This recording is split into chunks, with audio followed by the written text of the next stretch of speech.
Bueno. Bueno, buenas tardes a todos. Una vez más estamos acá reunidos en este espacio sobre las puntuaciones de Lacan, que este año le dedicamos al seminario 11. En el día de la fecha es Enrique Ratín, el invitado, quien va a hablar de la clase 4 de la red de significantes, el colofón de la duda. Enrique Ratín es psicoanalista AME y AE de la Escuela Freudiana de Montevideo, de la cual es su fundador, y en la que dicta cursos y seminarios desde 1982. Editor de la revista Anudar y del libro RCI, entre otros. Participa desde su fundación en la reunión Lacan-Americana de Psicoanálisis y en la Convergencia. Bueno, gracias Enrique por aceptar la invitación. Voy a poner tu mail en el chat. Bueno, díctamelo. Sí. Erratin, E-R-A-T-I-N. Sí. Ah, espera, no escribí, espera. Bien. Sí, arroba. Erratin 952. 952. Arroba. Sí. Gmail.com.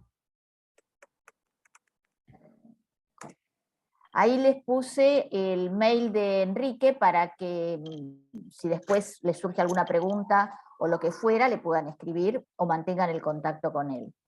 Y Debbie va a subir ahora el link de YouTube, donde sube ella, el lunes creo, a partir del lunes, este seminario, donde, ahí está, y donde están los anteriores. Bueno, muy bien, Enrique, gracias por aceptar la invitación, te cedo la palabra y me muteo. Bien. Bueno, muchas gracias.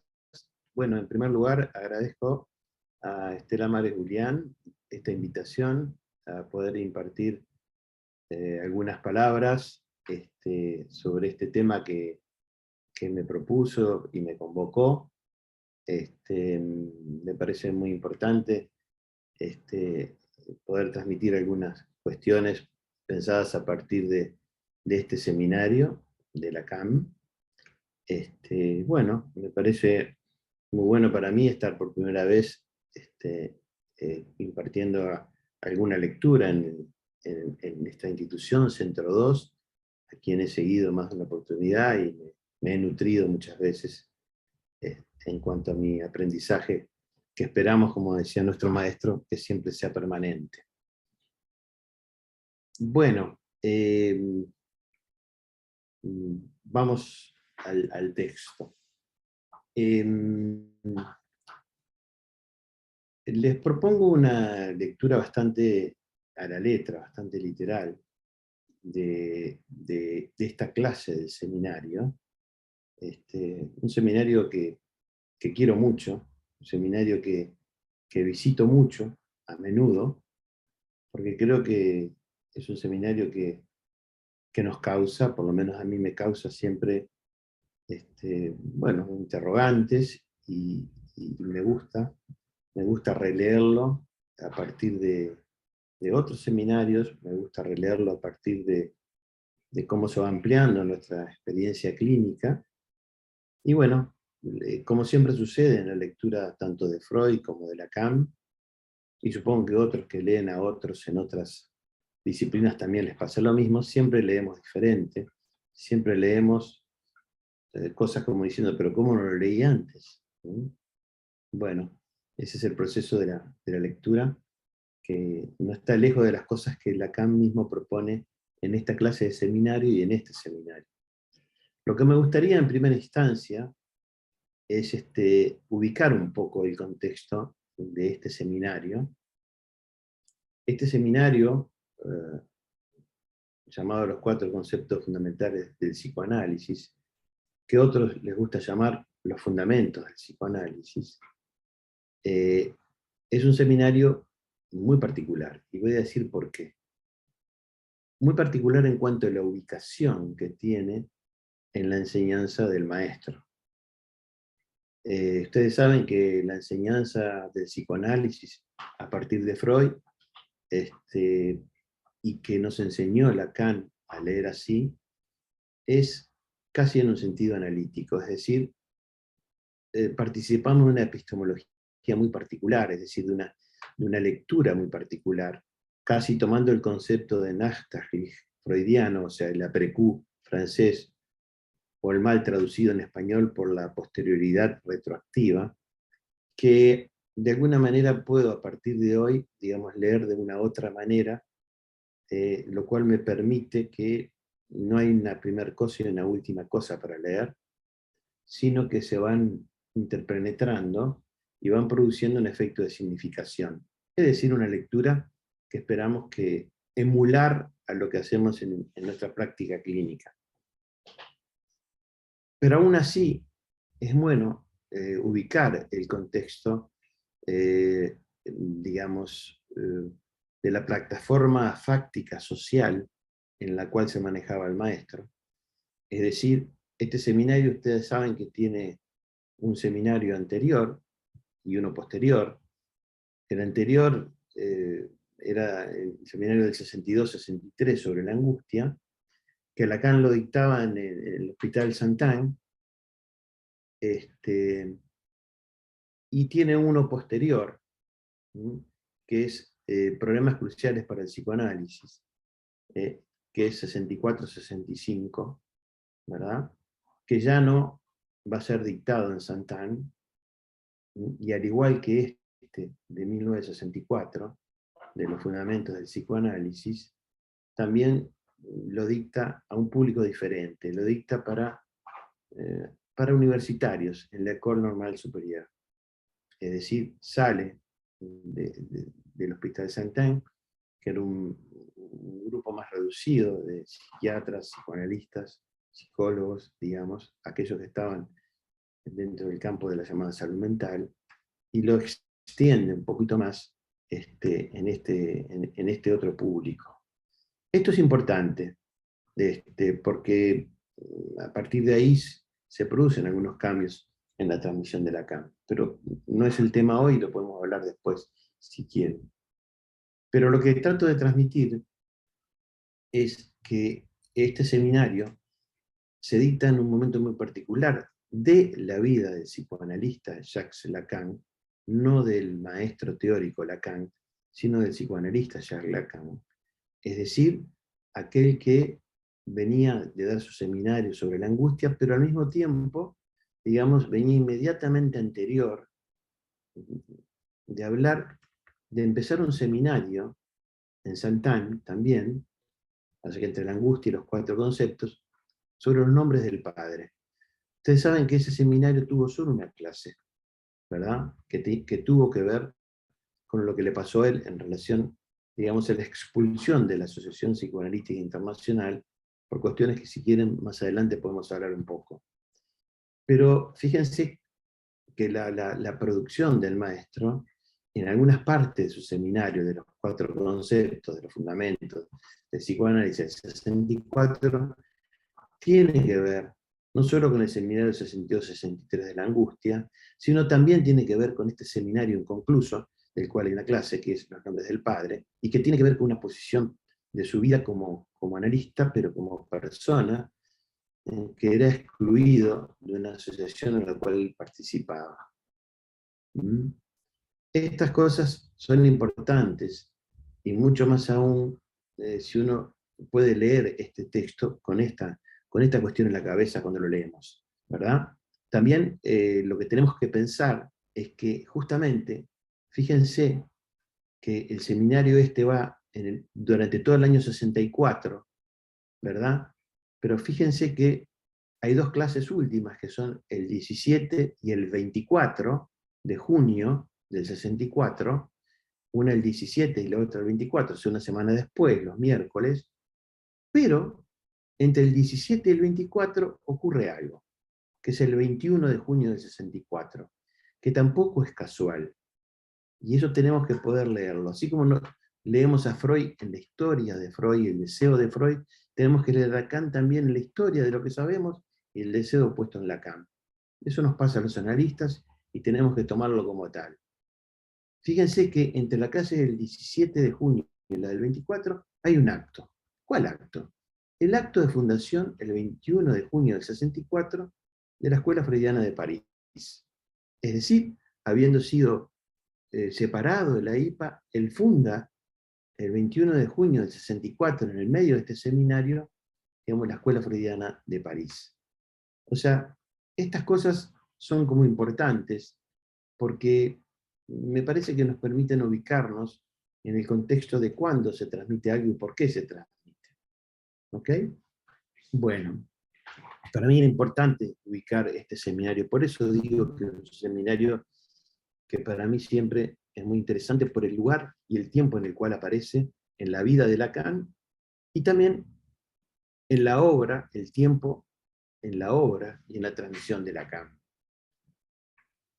El capítulo que me toca leer un poco y que hice algunas lecturas que se la voy a transmitir a ustedes es la del 5, el 12 del 64, ¿verdad? Antes, ¿verdad? El colofón de la duda. Este seminario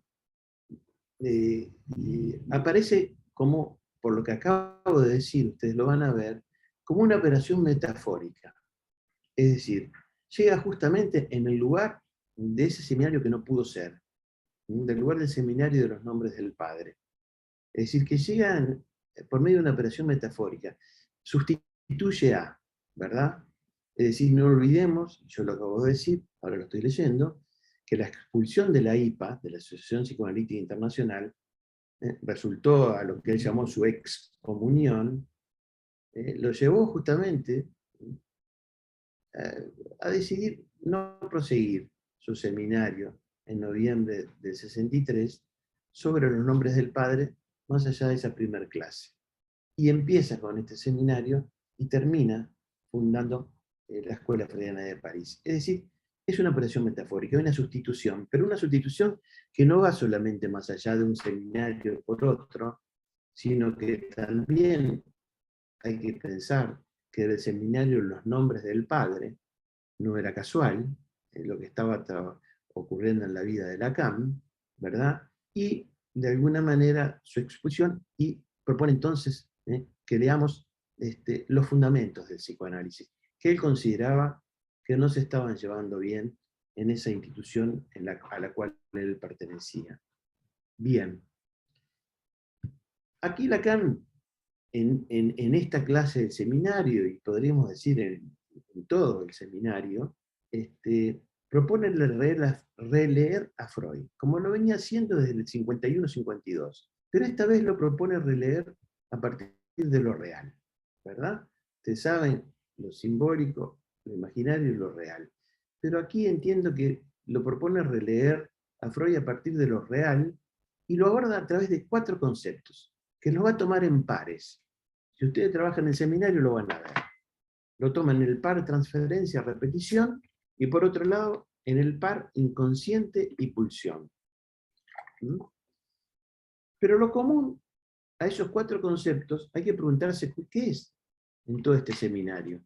Y bueno, lo que es en común, o lo que está en común a estos 2 pares, transferencia y repetición, inconsciente y pulsión, es el concepto de inconsciente.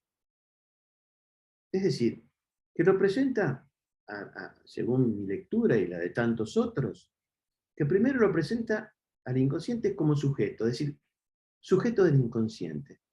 Después lo presenta como repetición, es decir, el inconsciente repite. Después lo presenta al inconsciente como emergencia de la transferencia, es decir, cuando él define la puesta en acto de la realidad sexual del inconsciente. Y luego, por último, no importa si es último, primero o en el medio, también propone presentar el concepto de inconsciente, pero en la pulsión. Es decir, le otorga un estatuto al inconsciente, él dice pulsación, de pulsativo, es decir, homólogo al del inconsciente. Es decir, lo hace equivaler de alguna manera al funcionamiento pulsativo, pulsa, del inconsciente y el de la pulsión. Es decir, que en el análisis de estos 4 conceptos freudianos, porque eran conceptos freudianos, comienzan a aparecer entonces sus conceptos, es decir, a partir de su lectura. Por ejemplo, lo que va a comenzar a trabajar y que ya venía trabajando en cierta medida, el objeto A. Es decir, en pares, pero otros pares. En el par inconsciente y repetición, por ejemplo, no voy a trabajar hoy esto, pero está en el seminario, alienación y separación, ¿m? Y también transferencia y pulsión. Bien, yendo específicamente al título este que se le pone, en el escrito, ¿verdad? Que se le pone en el escrito de este seminario, porque no olvidemos que es un seminario hablado, que es transcripto y publicado, que no es lo mismo que un escrito. Pero no vamos ahora a hablar de discurso, de transcripción, de escrito y de letra, que son cosas distintas, pero podemos ir en un momento. Pero entonces, bajo el título que se le pone y que él acepta, no fue el que se lo puso, se lo pusieron, pero él lo acepta, y bajo el título de la red de significantes se van a poner en juego entonces esos 4 conceptos que dan fundamento o son los fundamentos del psicoanálisis según lo que propone él acá en el 1964. Inconsciente, repetición, pulsión, transferencia. Obviamente que inconsciente, repetición, pulsión y transferencia están articulados. Hay 1001 maneras de leer estos 4 en Freud, hay 1001 maneras de leer estos 4 en Lacan. En esta clase del seminario, Lacan nos propone mostrarnos una red. ¿Pero qué red? Una red muy particular, una red básicamente con sus agujeros, es decir, con lo que nosotros en el psicoanálisis llamamos iancias, divisiones, aberturas, que anticipan, desde mi punto de vista o de lectura, un tipo de topología. Ustedes imaginaricen esta red como un tipo, la anticipación de un cierto tipo de la topología, ¿no? Ustedes saben que Lacan tiene muchas, utilizó la topología del caucho, es esa que se deforma sin perder, un objeto que se deforma sin perder sus cualidades, ¿eh? La topología de nudos, en lo último de su época, es decir, pero un cierto tipo de topología. Es decir, un funcionamiento, esta cuestión de la red, a partir de lo real de lo que él llama una red. ¿Verdad? Comienza en este capítulo, en esta clase, seminario, a diferencia de Descartes, a quien trabaja muy bien durante toda su obra, a diferencia de Descartes, Lacan no duda. Lo conocemos a Descartes por la duda cartesiana y también por la certeza, ¿no? Pero Lacan no duda. Y se nos presenta en toda esta lectura de esta clase y en parte del seminario que va a estar guiado por una certeza. ¿Cuál certeza? La certeza freudiana del inconsciente. Es decir, que podríamos decir que apoyándose en su deseo y el deseo de Freud, va a mostrar la subversión que hace de la noción del sujeto que Descartes había planteado. Hay una subversión del sujeto cartesiano. De esto trata en esta clase. Es decir, un Descartes que propone para llegar a la verdad el camino de la matemática. Voy a recordar algunas cositas. Lo hace a través de otra certeza diferente a la de Lacan, obviamente, y es la certeza que obtiene a través del método inductivo, es decir, un método de Raigrambere aristotélico. Es decir, por ejemplo, si recordamos de secundario, nomás alcanza la noción de silogismo, que iba de lo universal a lo particular, así como la inducción, que iba de lo particular a lo universal, y que termina siendo parte del silogismo de la lógica, o de su lógica. Entonces, un proceso inductivo que Descartes toma vía la escolástica, y que lo proponía como aquello que iba de los entes singulares, que es lo sensible, en su terminología, a lo universal, o sea, lo inteligible, y en definitiva era una enumeración finita o suficiente. Pero Descartes duda, y llega a una certeza, de que para dudar, esto incluso Lacan lo dice muy bien, es necesario que piense, que exista. O sea que capta el yo pienso en la enunciación o a partir de la enunciación del yo dudo. Pero llega a una certeza que es opuesta a la certeza de Freud. Esto es el planteo de Lacan. Llega una duda, digamos, a partir de la duda llega una certeza que es la del ser de la conciencia. Obviamente, es opuesta a la de Freud. Entonces, en un sujeto introducido por Descartes, Lacan llega a decir que Freud ubica su certeza, ¿dónde? Fíjense lo que dice. Lo relee a Freud, ¿no? Porque Freud no habló de significantes. Lacan llega a decir que Freud ubica su certeza en una red de significantes. Y a su vez dice, el colofón de la duda formando parte del texto. Ahí Lacan dice bien que señala el colofón, es decir, que en los viejos textos, ustedes pueden ver en viejos textos en los libros, hay una manito que señalaba, digamos, con el índice, y que se imprimía siempre al margen, en la impresión del libro. Es decir, y Lacan decía que de alguna manera formaba, el colofón de la duda formaba parte del texto. Podemos decir también, o puedo decirles también, que colofón, hay una traducción posible de colofón, una definición posible, que es conclusión. Entonces uno podría decir que podemos pensar también que cuando dice el colofón de la duda, como una conclusión que se saca a partir de la duda. Pero Lacan vuelve, sale de Descartes y vuelve a Freud, digamos, con su lectura, y dice que en el campo del sueño estás en casa. Es decir, ahí toma la frase Wo es war soll ich werden, en alemán, donde la traducción más común, y que venían haciendo hasta ese momento, antes de Lacan, era que donde era el yo debe advenir. Bueno, el planteo para Lacan es diferente. Nada es por azar, sino causalidad. Entonces propone ahí una lectura diferente del Wo es war soll ich werden, y dice, allí donde ello era, el ich, el yo, el sujeto debe advenir. Hay un cambio ahí. Hace su relectura. Es decir, ahí donde el ello era, el sujeto debe advenir. ¿Y dónde? ¿Dónde era lo real? Podríamos decir, ¿por qué no? En términos freudianos. Por ejemplo, en el lugar del sueño. En ese lugar del texto de esta clase de seminario, Lacan, a mi entender, nos muestra el adelanto freudiano de la noción de significante en la carta 52 que Freud le escribe a Fliess. Fíjense, Lacan toma un texto que es una carta que Freud le escribe a Fliess, quien se supone con quien llevó adelante un análisis, eso es, hay que pensarlo, pero le manda una carta en donde tiene un esquema que conocemos, el esquema, yo le llamo el esquema del peine, o porque parece un peine, o una U achatada, ¿verdad? Entonces ahí Lacan va a mostrar el adelanto freudiano, según él, de la noción de significante, en esa carta 52.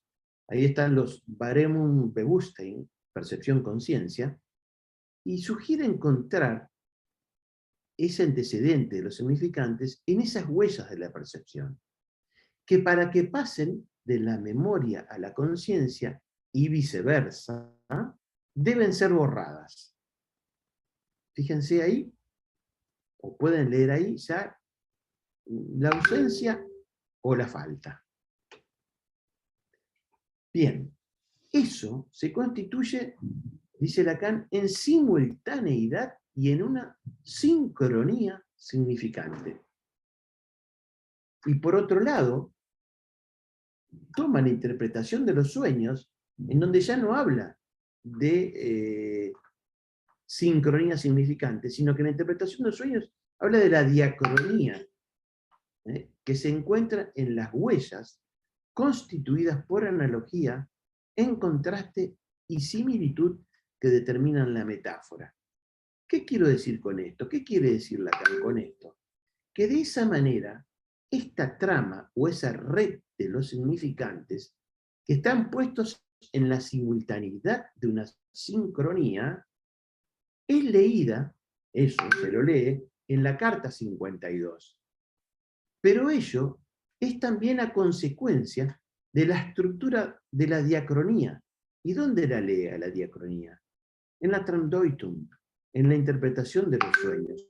O sea, que se trata de una lectura de la tópica del capítulo 7 de la interpretación de los sueños con la tópica de la carta 52. Hay dos tópicas. Una es la capítulo 7 en la interpretación de los sueños, diacronía, y otra es lo sincrónico y la simultaneidad de los significantes leídos con la carta 52. Lacan le gustaba este juego de hacer trabajar los textos de Freud para producir una significación diferente y una enseñanza diferente. Es decir, Lacan entonces nos habla del inconsciente en ese sentido, ya no solo como un universo simbólico del discurso del gran otro, que está vinculado al campo del lenguaje, sino que separa la causa de la ley de la determinación significante. En la causa hay algo de lo no realizado. Eso es cercano a lo que Freud le llamó el ombligo del sueño, ¿verdad? Es decir, hay algo diferente del universo simbólico del discurso y algo de lo no realizado.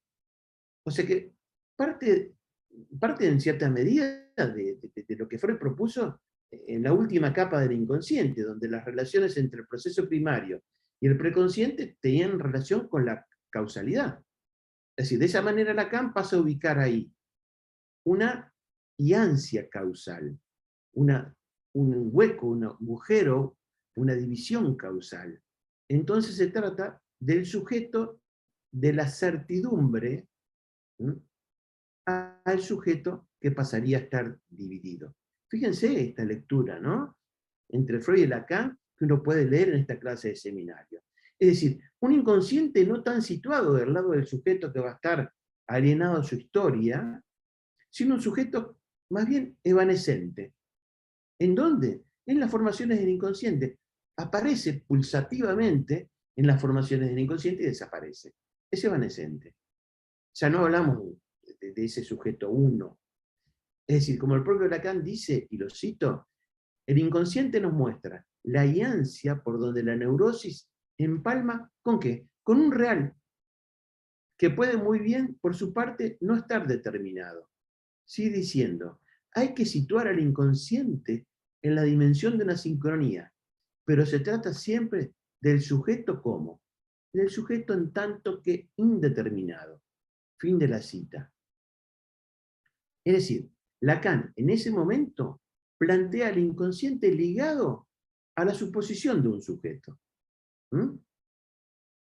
Es decir, una diferencia bastante grande entre el inconsciente y el sujeto del inconsciente. Es decir, el inconsciente ligado a la suposición de un sujeto. Es decir, que Lacan sitúa la iancia del inconsciente como, en términos filosóficos, puede ser preontológica. No es ser ni no ser, es lo no realizado, lo que no pudo ser. Es decir, el inconsciente no tiene un carácter óntico, sino más bien la propuesta de Lacan, que tiene un carácter ético. Es decir, no es tanto un ser como algo que quiere ser. Es decir, que este carácter evanescente del inconsciente tiene consecuencia para la práctica analítica. No tengo una viñeta para ustedes, pero sí puedo decir que esto tiene consecuencias en nuestra práctica, porque nos lleva a trabajar con un estatuto discontinuo del inconsciente. Ese es el estatuto en la clínica, es discontinuo la presentificación del inconsciente. Obviamente eso da lugar a un cambio en la concepción del tiempo de las sesiones. ¿Por qué? Porque tiene que permitir la sorpresa, la discontinuidad. O sea, se trataría de una interpretación que emulara el estilo del inconsciente. Es decir, que generara la sorpresa, el acontecimiento imprevisto. Vayan leyendo ahí todas estas cosas que se puede leer a partir de Lacan en este seminario, como alguna de las razones por la cual la IPA le dijo, no, te tenés que ir, porque estás conmoviendo demasiado nuestro aparato de la técnica psicoanalítica como la venimos haciendo desde la fundación de la IPA en 1910 allá en aquellos tiempos en donde Ernest John dijo, uy, Freud se muere de cáncer, rápido, hagamos una institución. Bueno.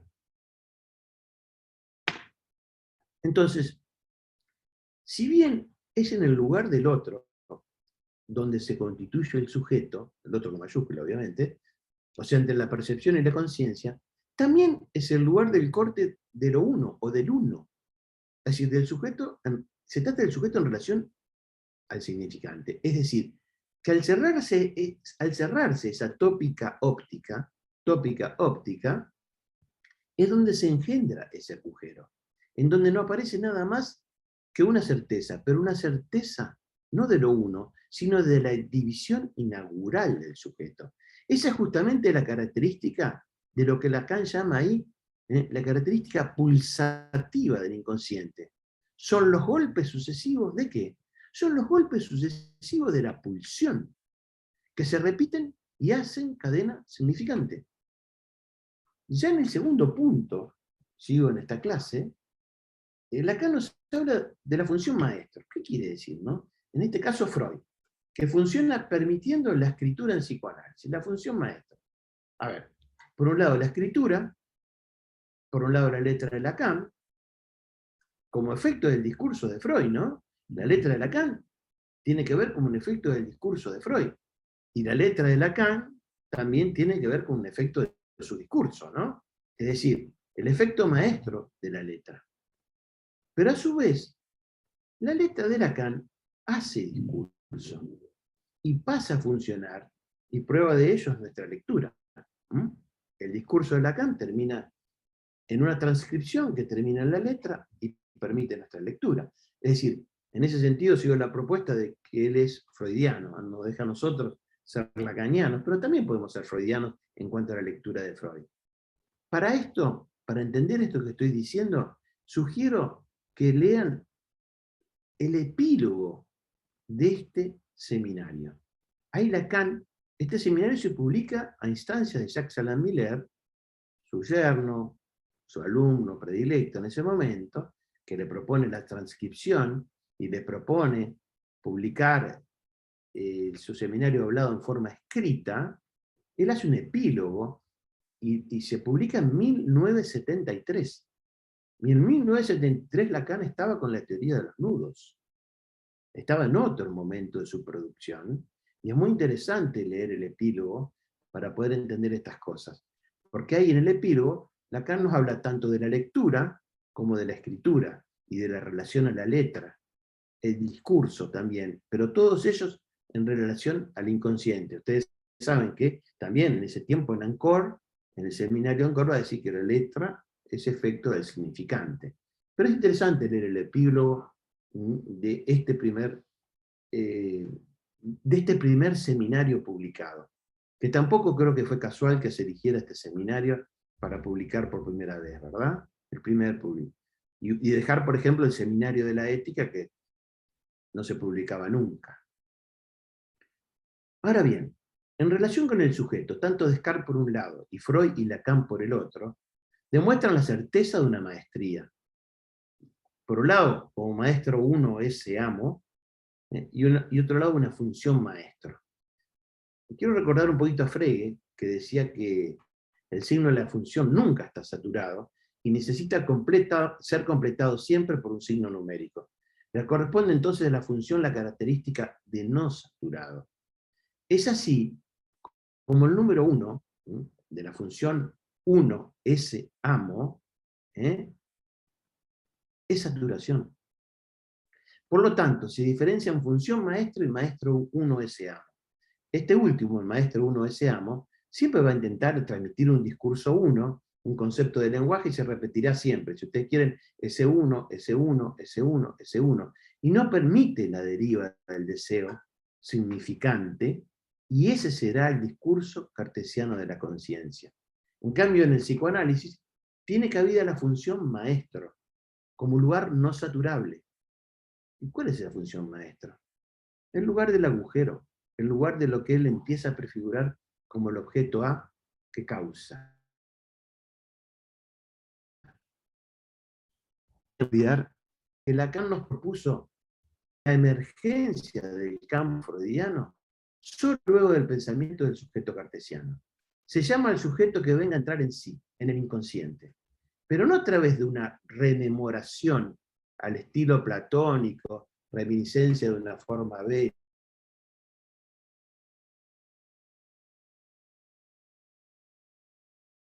Se cortó, Enrique. A ver, esperemos un poquito. Buceando a traspiés y que Enrique, llega por necesidad. Sí, sí, perdón, perdón. se te cortó. Por ahí si te acercas un poquito más no A ver va a ahora, temblar la a ver voz. ahora. Ahí está, perfecto, Muy listo. bien. Lo que pasa es que entró una llamada y tengo transferiendo el Wi-Fi ahí, por eso, debe haber sido eso. Bueno, ¿no? Es decir, retomo, de todas formas no debo olvidar que Lacan nos propone la emergencia del campo freudiano solo luego del surgimiento del sujeto cartesiano. Pero se llama el sujeto que venga a entrar en sí, pero en el inconsciente. Pero no a través de una rememoración al estilo platónico, de la forma bella, el eidos, la verdad suprema, sino como algo que viene balbuceando a traspiés y que llega por necesidades mismo de la estructura del significante. Lacan dice que llega a través de un recuperar, en alemán dice Wiederkehr, es decir, se trata del retorno no solo de lo reprimido, sino un retorno que asegura la constitución misma del campo del inconsciente, que llega por la ley del deseo de Freud, que está suspendido al nombre del padre, y que se sostiene por su deseo y por su mismo acto la constitución del psicoanálisis. Entonces, asegurado por la articulación del significante, Lacan introduce lo nuevo de la función de la repetición, que no tiene que ver con el retorno, sino a través del recorrido en Freud, por ejemplo, y toma dos textos de Freud, Recuerdo, repetición, elaboración, y en el capítulo 5 de Más allá del principio del placer. ¿Verdad? Nueva función de la repetición en este seminario. Justamente, en Más allá del principio del placer, y esto lo plantea en esta clase del seminario, en este último texto, Más allá del principio del placer, es donde se suscita el problema de la traducción del término Triebhaft, pulsional, traducido por instinto, lo pulsional. Es decir, esa es la característica del inconsciente, como pulsativa.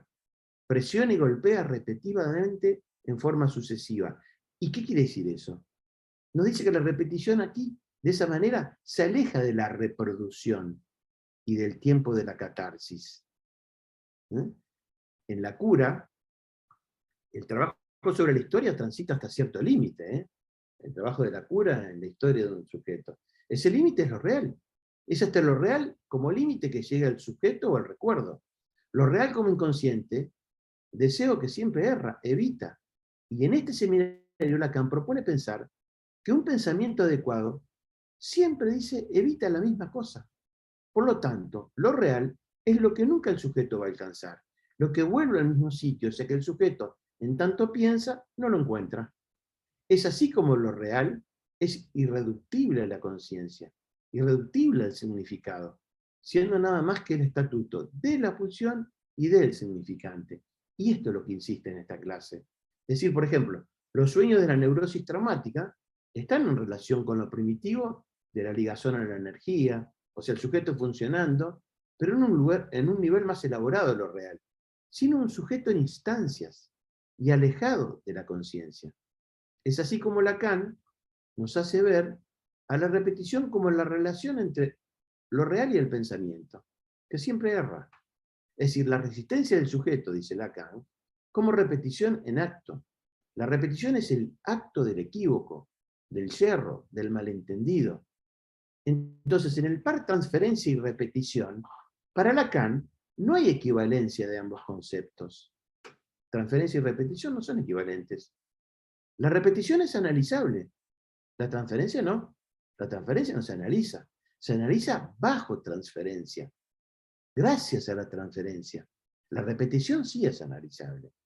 Es decir, permite pensar Lacan que hay que extraer la transferencia del plano imaginario para ubicarla en el plano simbólico como regresión a los significantes primarios de la demanda del sujeto. Por eso la transferencia no es repetición, y hay que ligarla al tiempo y al manejo del tiempo, ya que ella no conoce el tiempo. En cambio, la transferencia hace conocer el tiempo a la repetición. Por eso hay que utilizar la transferencia contra la repetición. No la analizamos a partir de la transferencia. La repetición sí. Entonces Freud supuso un sujeto de las formaciones del inconsciente. Y Lacan articuló la transferencia como sujeto supuesto al saber. Así el sujeto del inconsciente se produce en la cura que transcurre bajo transferencia, cuyo significante es un significante cualquiera, que no es cualquier significante, sino un significante particular del sujeto, conectado con su goce y alojado, ¿dónde? En el lugar del analista como causándolo. Objeto, lugar del objeto a causa. Es decir, el síntoma, por ejemplo, analítico, supone una preinterpretación por parte del sujeto. El síntoma ya es una interpretación del inconsciente. El significante de la transferencia, o sea, el síntoma, se va a articular a un significante cualquiera que es el significante del analista. Es decir, la elección del analista es siempre sintomática. Por eso dice Lacan, lo cito, el analista debe estar disponible para prestar su nombre, a ser reducido a ese significante cualquiera para el analizante. Fin de la cita. Por eso, al final del análisis, el analista cae de esa posición. Porque en realidad la caída se corresponde, por otro lado, con la asunción del sujeto de su ser de goce fundamental. Cae de ese lugar analista y aparece la asunción del sujeto de su ser en su goce fundamental. En este seminario, repetición no es el retorno de los signos. Lacan había planteado la repetición como el retorno de los signos en su seminario 2, el yo en la teoría y la técnica psicoanalítica, en 1954-55, sino que en este seminario es que lo real vuelve siempre al mismo lugar. La repetición intenta capturar algo que siempre escapa. Eso intenta capturar la repetición, algo que siempre escapa, precisamente la causa de la repetición misma. Es decir, que el significante no puede articular todo el goce. El no cesa de escribirse, se escribe permanentemente, lo que se escribe permanentemente, el escribirse permanente de la repetición, está causado por lo que no se inscribe de lo real en el significante. Aquello que no se puede inscribir de lo real en el significante, produce el no cesa de escribirse de la repetición. Entonces, cuando decimos, por ejemplo, que el trauma es un hecho sin dicho, nos referimos a esto. Es decir, la causa de la repetición es real.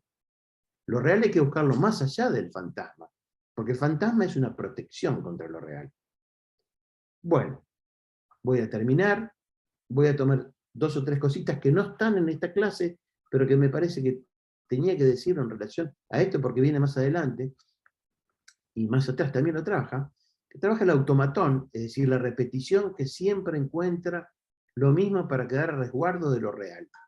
Se repite siempre en automatón para quedar a resguardo de lo real. Y por otro lado, la tique o la tillé, que sería el encuentro con lo real. Es decir, entre esos dos conceptos aristotélicos, de uso lacaniano, es que podemos entender que la repetición siempre va a exigir lo nuevo. Es decir, que a la luz de esto, el objetivo de la interpretación no es añadir un sentido, no es añadir sentido, muy común de cierto tipo de psicoanálisis, sino que tiene que estar del lado del corte, es decir, poder provocar la tique o la tillé en el acto analítico, permitir un encuentro que no sea repetición. Por eso el buen manejo de la transferencia es trabajar contra la repetición. O sea que la transferencia aliada a la pulsión intenta conocer el tiempo desconocido de la repetición, lo que no se conoce de la repetición. Y el inconsciente mismo, en ese sentido, viene a ser una defensa frente a lo real. El inconsciente mismo es un intento de mentir lo real. Viene en lugar de ser real como imposible. El inconsciente es la forma de mentirse el sujeto sobre ese punto. Y como siempre se miente de la misma manera, repite. Bien, Lacan transita en este seminario de un sujeto como sujeto del inconsciente a un acento que va a poner en esta clase particularmente el lazo con la pulsión. Y para finalizar digo algo que termina pasando en este seminario tan crucial para Lacan, que es al final ¿Qué hace Lacan? Al final del seminario propone una teoría. ¿Sobre qué? Sobre el final del análisis. Y dice, el deseo del analista separado del ideal y el fin del análisis como una nueva alianza con la pulsión. Bueno, espero no haberlos cansado. Muchas gracias. Bueno, muy bien, Enrique, muchas gracias. Bueno, vamos a esperar las preguntas o los comentarios que puedan hacer, que lo escriben en el chat.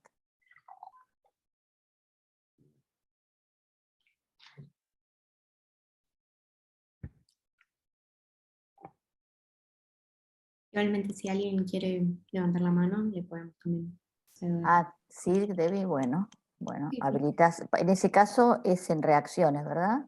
Sí, sí, exacto. Bueno, Por las dudas, capaz si alguien quiere hacer algún comentario.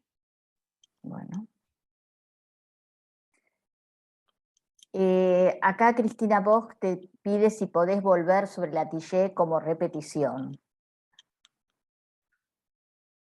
Sí, aquí, digamos, hola, muchas gracias por la pregunta. Digamos que el Atiché y el automatón van juntos, digamos, tenemos que pensarlo como conceptos juntos, ¿no? El automatón, digamos, en cierta medida vendría a ser esa repetición que siempre va a encontrar lo mismo, ¿no? Que queda como resguardo, decía yo, de lo real, ¿no? Pero la Atiché, en cierta medida, es el encuentro con lo real. ¿Mm? Es decir, que ahí está el punto de diferencia con la repetición. Se trata de producir, digamos, por el efecto de la interpretación, digamos, en el acto analítico, provocar la tique, digamos, provocar un encuentro que no sea justamente la repetición. Y eso con un cierto manejo de la transferencia, ¿verdad? Digamos que de alguna manera va en contra de la repetición, en ese sentido. No sé si contesto la pregunta. Bien. Gabriel, ¿querés hablar? Hacer la pregunta, si habilitas tu micrófono, levantó la mano Gabriel Ballester. Bien. Ok. Tenés que sacar, ¿puede sacar Debbie el...? Sí, ahí está. Ahí está. Hola, ¿se escucha? Sí, Sí, sí. Ah, bueno.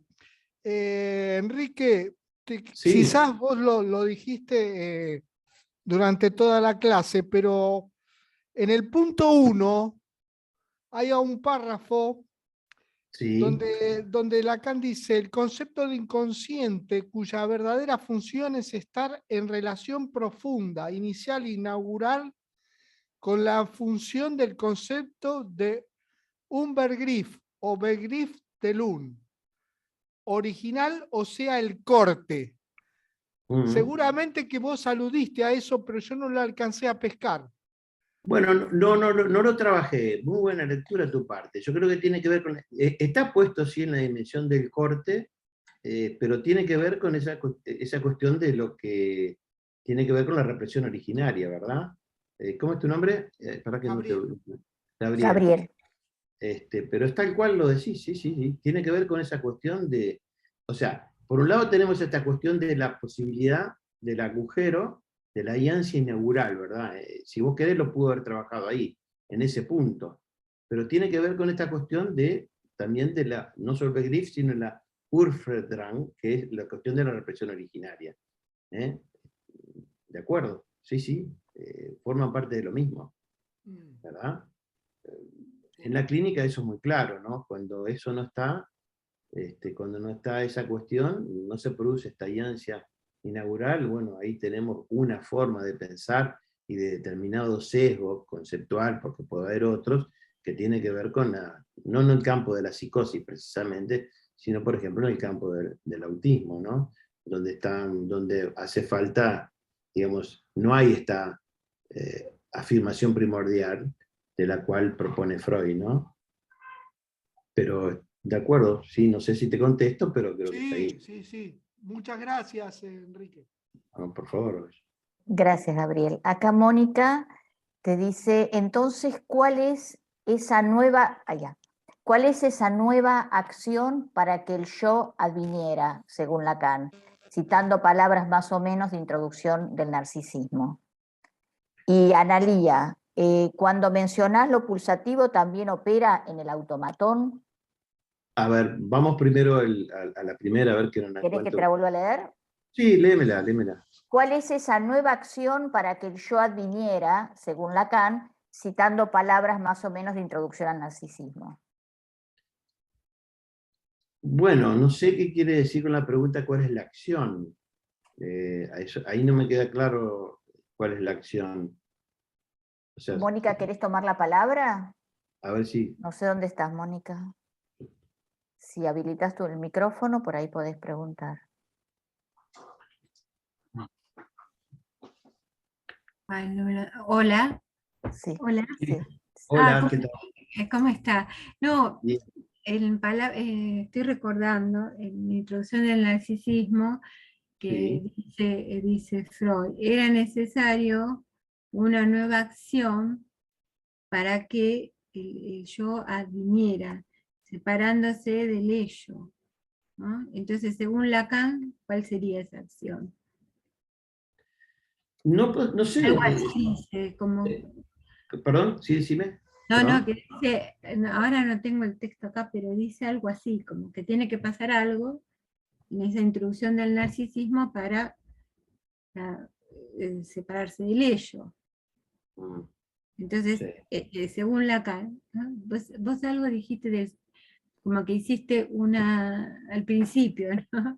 sí, Como una aclaración de esto, como sí. yo lo entendí como un efecto sujeto, un efecto de sujeto, pero no me Sí, quedó muy claro. no, hice un poco, digamos, propuse un poco la lectura que hace Freud, que hace Lacan, perdón, del Vos war soll ich werden, que ahí donde era el ello, el yo debe de advenir, y Eso. Lacan dice que en realidad lo que debe de advenir, dice, es el sujeto, es decir, porque ahí introduce el concepto de lo real, es decir, ¿no? O sea que ahí Lacan propone pensar que en realidad no se trata del yo, sino se trata del sujeto. Digamos, no es una cuestión... Yo creo que hay un juego con la tópica, ¿no? Con la segunda tópica freudiana, Ujú. ¿verdad? Que después, bueno, dio lugar a todo el psicoanálisis llamado del yo, y no solo aquellos que siguen el psicoanálisis del yo, donde que había que ser consciente de lo inconsciente, había que el yo tenía que sobreponerse y advenir en lugar del ello, ¿verdad? Pero ahí estamos manejando con conceptos de inconsciente, de un reservorio demoníaco oculto que tiene que aparecer, Ajá, siendo el ajá, yo, el yo de la conciencia, de la función, de alguna manera que tiene que comandar y no esa cuestión demoníaca, oscura, escondida, abajo, que podría estar en el ello, asimilando ello con el inconsciente. Y claro. Lacan en realidad lo que propone más bien, y la respuesta que podría darte sería más bien esa cuestión de que Lacan dice que, bueno, el sujeto en relación al inconsciente es como una banda de Moebius. Así, Ajá, ajá, no hay una adentro y una afuera, ¿verdad? claro, claro, claro. Y ahí uno puede diferenciar bien, por eso el sujeto debe devenir, no el yo. Y Bien. además, en ese sentido, si uno lee bien, ya no Ujú, en introducción al narcisismo, si uno lee bien en el yo y el ello, si claro. bien Freud dice, por ejemplo, el yo es ante todo un ser corporal, dice, pero también Freud habla de lo inconsciente en el yo. Y eso es muy Claro, interesante. claro, claro, claro. Sí, sí. Y esa es la dimensión más bien del ombligo del sueño, más bien de la opción, estoy Bien, hablando con conceptos de Lacan, de lo real, ¿no? Por eso bien. es el sujeto, no el yo, el que deba devenir. En esa concepción moebiana de la presentificación del sujeto, del inconsciente para el sujeto, ¿no? Bueno, ahora, bueno, gracias Enrique. Ya te voy a Bien, armarlo más cuando vuelva a escucharte. bueno, ¿Eh? gracias Sí, muy amable, gracias. a vos. Gracias. En el chat recuerdan el nuevo acto psíquico que dice en Introducción al Narcisismo, ¿no? Ah, bien. Em, Había otra pregunta, ¿no? Mónica, sí. Entonces, ¿cuál es esa nueva acción? Ah, no, esto ya está. Perdón, Analía. Cuando mencionás lo pulsativo, ¿también opera en el automatón? ¿Lo pulsativo opera en el automatón? Pero qué, es una pregunta realmente interesante, ¿no? Sí, sí, realmente, sí, sí. Yo diría que los golpes sucesivos de la pulsación tienen que ver con ese punto de la repetición, ¿verdad? Porque los golpes sucesivos de la pulsión, linda pregunta, me da para pensar mucho. Esos golpes sucesivos de la pulsión se repiten y hacen cadenas significantes. O sea, hay una repetición de los golpes sucesivos, y en ese sentido sí podemos pensar la repetición, ¿verdad?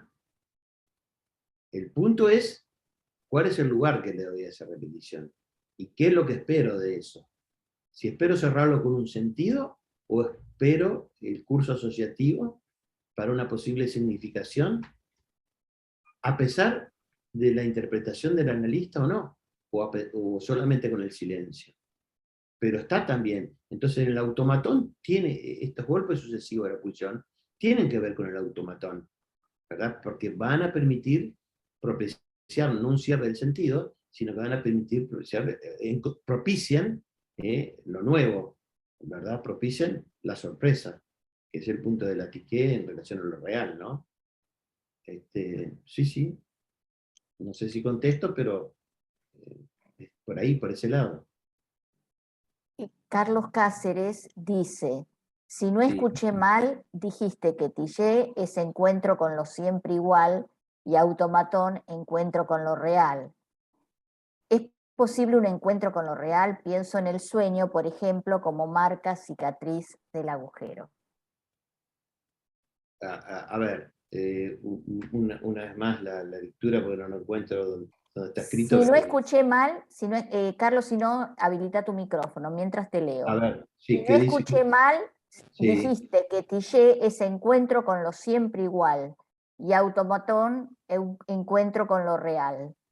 En realidad el automatón, digamos, más bien sería la repetición que va a encontrar siempre lo mismo, pero queda a resguardo de lo real, no es el encuentro con lo real.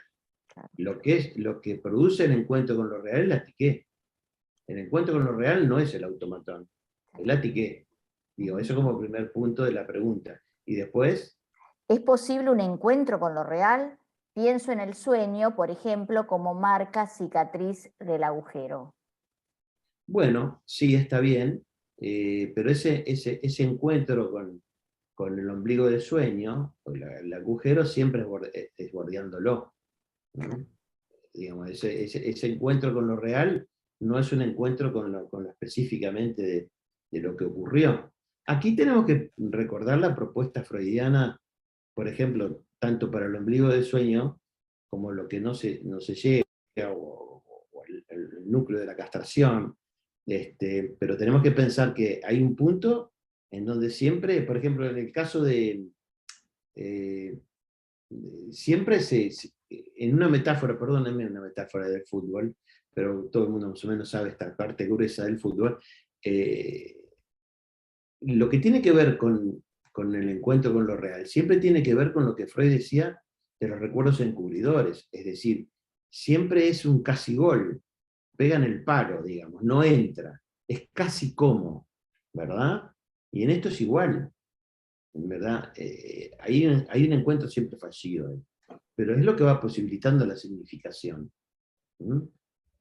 Por eso Freud también lo pensaba, como lo dije, del recuerdo encubridor, siempre es otra cosa, siempre está al costado, al lado. De ahí que Freud era un fanático del pedido de asociaciones, o cuando él analizaba sus sueños, no paraba de poder asociar porque él sabía que eso que aparecía del sueño era lo que de alguna manera estaba cercano, al lado, pero no era efectivamente eso.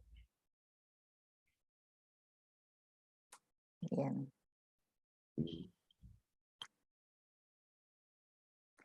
Estaba pensando en Signorelli, por ejemplo, ¿no? Cuando trabaja Signorelli. Sí. Por ejemplo, Signorelli, digo, no me canso de leerlo y de trabajarlo, es fantástico la enseñanza que produce. No, brillante, genial. Carlos te dice algo más. Pensándolo siempre fallido, el encuentro le queda claro. ¿Cómo, Carlos? Pensándolo siempre fallido, el encuentro le queda claro. no se entiende, Carlos. ¿Podés habilitar el micrófono? No sé dónde andás. Si lo ubicás, debe habilitar el micrófono. Carlos Y le Cáceres. tiene que dar es. como él. Ok. Ah, él tiene que habilitarlo. Ah. Pensándolo siempre que lo encontré. Pensándolo siempre fallido el encuentro, le queda claro. Ah, creo que quiere decir. Mirá, Por ahí que le queda claro a él. No. Tal vez lo que plantea es que la claridad viene pensando al encuentro siempre como fallido. Que lo que queda claro es que el encuentro siempre es fallido en ese sentido, ¿no? O sea, le queda claro a él. Sí, dice, me queda claro, se aclaró recién. Era así, ¿no, Carlos? Parece que sí. Sí. El encuentro fallido me queda claro, dice. Hola. ¿Me Hola, escuchan ahí? Carlos. Sí, sí. Perdón, pero estaba en la calle y como a veces lo escucho mientras que llego a casa, Guau. Bueno, por ahí hablar siempre. Sí, lo que quería expresar es justamente esto, que ahora con la aclaración o con la respuesta que me diste a mi pregunta, me quedaba claro a mí esto, porque me había hecho un poco de ruido esto del encuentro con lo real. Entonces, bien. pensando en lo que este encuentro siempre es fallido, ¿sí? Esto se me aclara mucho más, justamente. Ok, sí. Sí, Tenía que ver tu intervención, esta segunda tenía que ver con la pregunta, claro, está bien. exacto, correcto. Sí. Gracias. Gracias a vos. Gracias, Carlos. ¿Algún otro comentario, pregunta?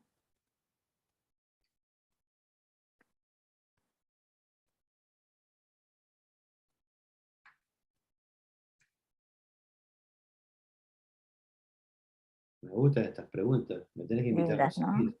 Me tenés que Sí, invitar- claro que sí. me Sí, tenés que sí. invitar más seguido porque son preguntas que me han hecho pensar. Una pregunta, Enrique. Sí, ¿Dónde se Cecilia. consigue el epílogo que vos Está recomendabas para leer? está en la En el misma libro. publicación del ¿En el libro. 11? Sí, al Ah, final. Al ok. final, sí. Es medio un poco. Un epílogo medio Y trastocado. es un escrito de Lacan. Está Y bien. los escritos de Lacan tienen su cosa críptica. Ahí está. Va. Pero hay que leerlo en la clave de lo que está pasando en el 73 en la obra de él, ¿no? Ajá. Ahí ya escribió los 4 discursos, ya está trabajando con la topología de nudos, ya está en el tiempo del RCI, está ahí en ese momento, está hablando de la letra, su concepción de letra ahí es diferente. Él va a decir en un momento, en estos seminarios que estamos trabajando ahora, la letra es efecto del significante, pero después cuando trabaja literatura de R y trabaja otras cosas más, el concepto de letra va teniendo otra cuestión, le va dando otro sesgo de lectura. Y eso es lo rico de la enseñanza de Lacan, ¿no? Hay una progresión, pero que nunca deja como viejo nada, ¿verdad? Va retomando lo mismo, lo vuelve a tomar y lo vuelve a repensar, ¿verdad? Y eso es, bueno, es bien freudiano en ese sentido. Si uno, por ejemplo, lee la propuesta, si uno, por ejemplo, se dedica a encontrar, como me dediqué mucho tiempo en épocas que era docente universitario, donde iba y abría el texto de Freud, yo hacía a texto abierto, en donde iba y leía, y se puede leer en Freud los puntos vivos en donde Lacan leyó el concepto de forclusión, ¿verdad? Que empieza en 1894 en la neuropsicosis de defensa, ¿verdad? Donde habla de dice Verbift, hay determinadas neurosis donde la defensa es Verbift más fuerte, pasando, ¿verdad? Por cuando habla en el caso del presidente Schreber, habla también ahí, vuelvo a citar Verbift otra vez, lo vuelvo a citar de nuevo cuando habla de la alucinación del dedo cortado, en el caso del hombre de los lobos, al menos 3 lugares en donde Lacan nos enseñó a leer en Freud algo que voy a decir, si ustedes leen la neurosis y la psicosis de Freud, allá por 1920 y pico, no me acuerdo bien exactamente, se pregunta, dice, ¿cuál será el mecanismo equivalente a la represión en la neurosis en la psicosis? El tipo se pregunta en 1920 y Lacan le dice, escuchá Freud, lo dijiste en 1894, en la neuropsicosis de defensa, después lo dijiste cuando analizaste Schreber, después lo dijiste en la alucinación del dedo cortado, en el caso del hombre de los lobos. O sea que Freud estaba buscando el concepto de un concepto equivalente a la neurosis, a la represión en la neurosis, equivalente para pensar el mecanismo estructurador de la psicosis. Lo tenía para la perversión, cuando habló en cuanto a la renegación, ¿verdad? Tenía el de la neurosis, pero no tenía el de... Y se preguntaba ya en el artículo, y esto es textual, búsquenlo que lo dice, ¿cuál será el mecanismo análogo a la represión a la neurosis para la psicosis? O sea que esa es la brillantez de Lacan de leerlo bien, Freud. ¿Cuántos de nosotros habíamos leído a Freud y no veíamos que se estaba preguntando eso? Y él va, lo lee a Freud, en alemán, por supuesto, tenía esa ventaja, sabía muy bien el alemán, y encuentra, y propone conclusión. No es un invento de Lacan. Lo encontró en Freud. Por eso él insistía, yo soy freudiano, a ustedes les quedará ser lacanianos. Pero, maestro, no creo que ninguno de nosotros, por ahora apareció ninguno que te lea tan bien como vos leíste a Freud. No, todavía no lo encuentro, todavía no llegó a ese tipo. No, O esa mujer. No lo encontré. Es cierto. Sí. A pesar que muchos pretendan ponerse en ese lugar, ¿no? Bueno, eso es otra cosa. No, eso es otra historia. Eso es otra historia de los narcisismos. Que no vamos a hablar hoy, ¿no? Mejor no hablemos, sí. No. Los petit Podemos seguir, maîtres. sí. Estaba escuchándote, pensaba que por ahí alguna vez podría ver de invitarte a que, por ejemplo, tomes el concepto de real en la obra de Lacan y hagas un recorrido del concepto de la obra de Lacan, ¿no?